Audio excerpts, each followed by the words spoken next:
السلام عليكم. اليوم إن شاء الله حلقة جديدة حنتكلم فيها عن هل يتم إزالة الأفرع الجانبية لنبات الطماطم أم لا.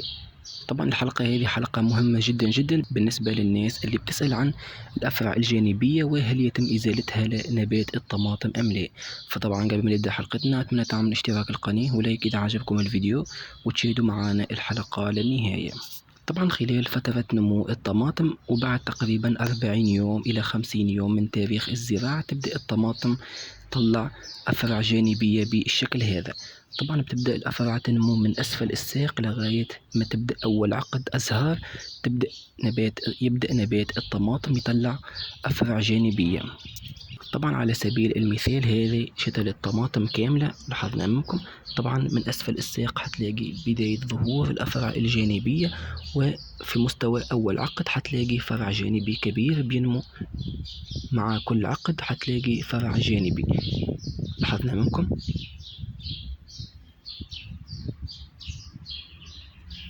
طبعا أغلب الطماطم بدأت تطلع أفرع جانبية بالشكل هذا. طبعا خلال الفترة هذه بتبدأ تجيني أسئلة كثيرة عن هل يتم إزالة هذه الأفرع أم نخليها على النبات. وطبعا الإجابة هي باختصار شديد حاول أنك ما تقومش بإزالة هذه الأفرع، لأنه الأفرع هذه بتطلع مجموع زهري لاحظنا منكم بالشكل هذا وكذلك تزيد من الإنتاج. يعني حاول أنك ما تقومش بإزالة الأفرع هذه لو حاب أنه الإنتاج يكون كثير. طبعا ممكن أنك تقوم بإزالة هذه الأفرع، ولكن كشخص عنده تجربة في زراعة الطماطم حاول أنك تتجنب الزرع وتترك النبات مثل ما هو بدون ما تقوم بإزالة أي فرع أو أي مجموع من الأزهار. حاول أنك تترك النبات مثل ما هو بالشكل هذا. لكن لو حبيت أنك تقوم بإزالة الأفرع الجانبية بالنسبة لنبات الطماطم طبعا ما فيش أي مشاكل، ممكن أنك تقوم بإزالتها، ولكن نصيحة مني حاول الإنتاج يكون كثير. حاول أنك ما تقومش بإزالة الأفرع الجانبية.